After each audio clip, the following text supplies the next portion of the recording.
है एम्पियर का परिपथी नियम लिखकर सिद्ध कीजिए। अब एम्पियर का जो परिपथी नियम है उसको लिखना है और इस सूत्र को सिद्ध भी करना है। तो सबसे पहले एम्पियर का परिपथी नियम को समझेंगे कि एम्पियर का परिपथी नियम किसको कहा जाता है। तो लिखेंगे इस नियम के अनुसार होगा और यहाँ पे लिखेंगे किसी बंद परिपथ में उत्पन्न चुंबकीय क्षेत्र का रेखीय समाकलन।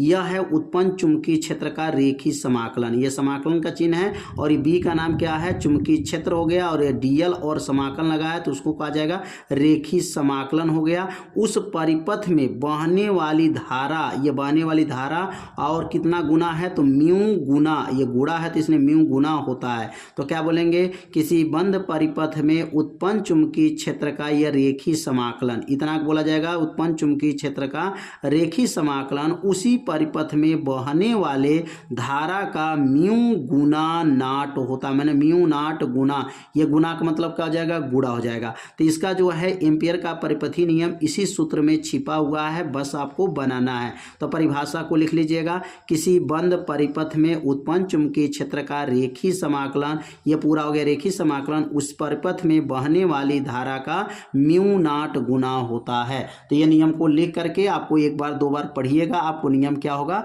याद हो जाएगा। अब ये सूत्र कैसे बना है, अब इस सूत्र का निगमन करना है। अब निगमन करके इसको समझेंगे। अब यहाँ पे जो है लिखेंगे उपपथ लिखेंगे, अब सूत्र का निगमन करेंगे या प्रूफ लिखेंगे, यहाँ पर उपपथ लिख दीजिए। तो अब उपपथ कैसे होगा, अब यहाँ पे इसको जो है सिद्ध करके कैसे दिखाएंगे।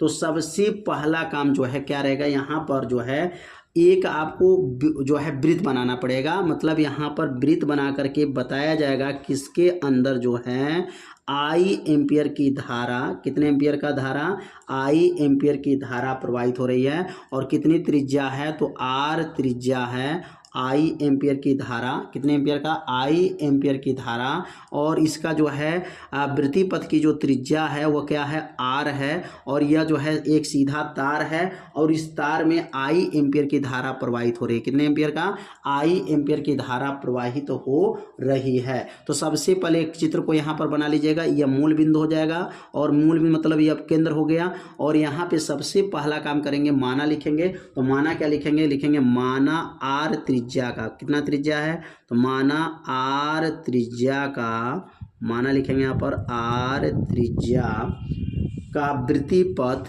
माना आर त्रिज्या का जो वृत्ति पथ है लिखेंगे आपका वृत्ति पथ, वृत्ति पथ हो जाएगा जिसका केंद्र क्या है तो कहेंगे जिसका केंद्र ओ है, जिसका केंद्र जो है ओ है, जिसका केंद्र लिख लेंगे यहाँ पर क्या है, ओ है, ओ हो गया।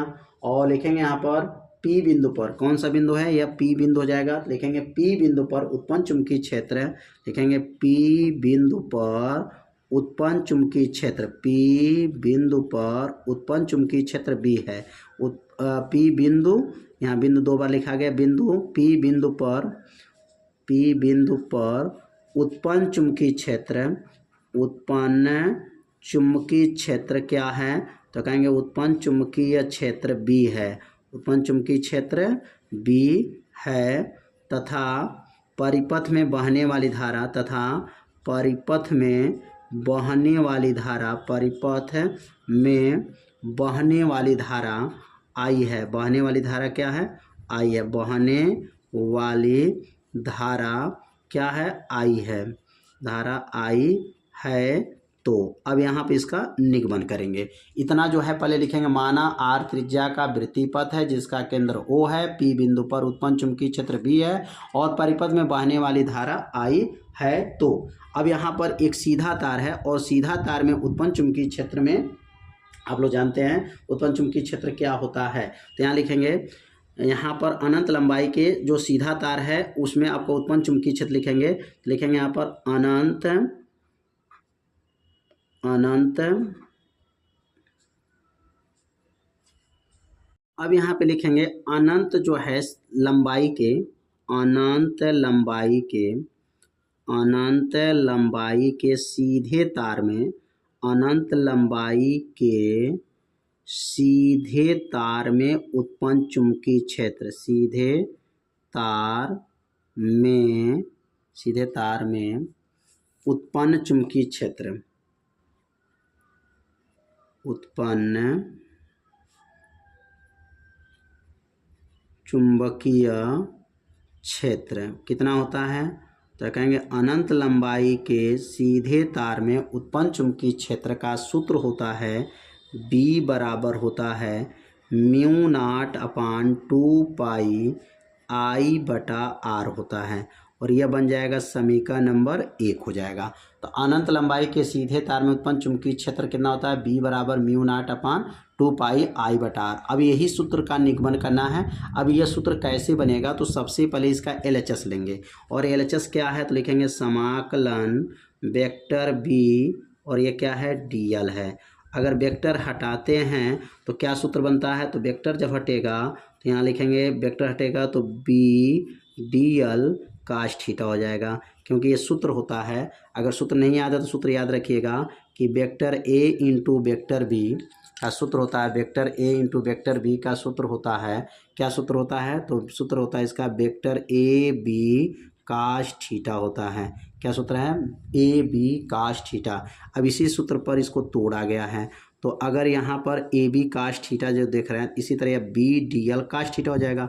अब थीटा का मान यहाँ पर पूरा अगर एक वृत्त है तो वृत्त में 360 अंश का कोण बनता है, तो थीटा पर लिखेंगे यहाँ पर 360 अंश का कोण बन जाएगा।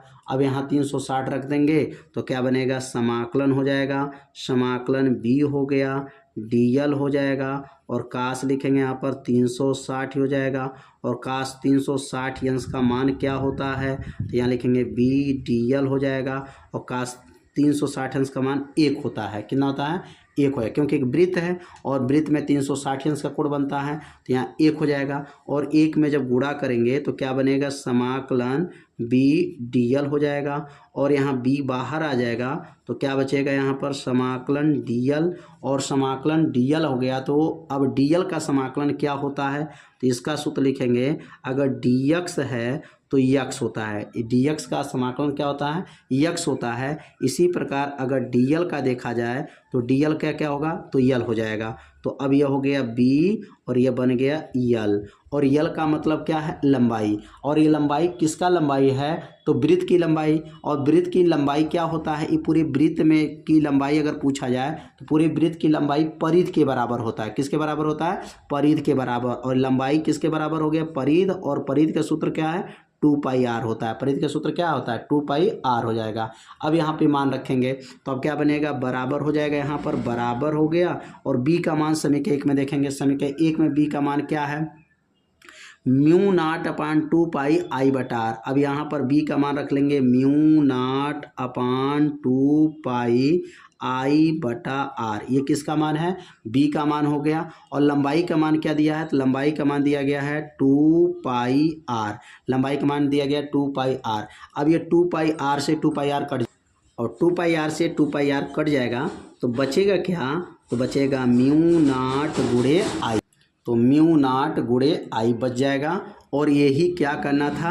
सिद्ध करना था, क्योंकि इसी को लाना था। म्यू नॉट गुणे I बराबर लाना था किसके बराबर?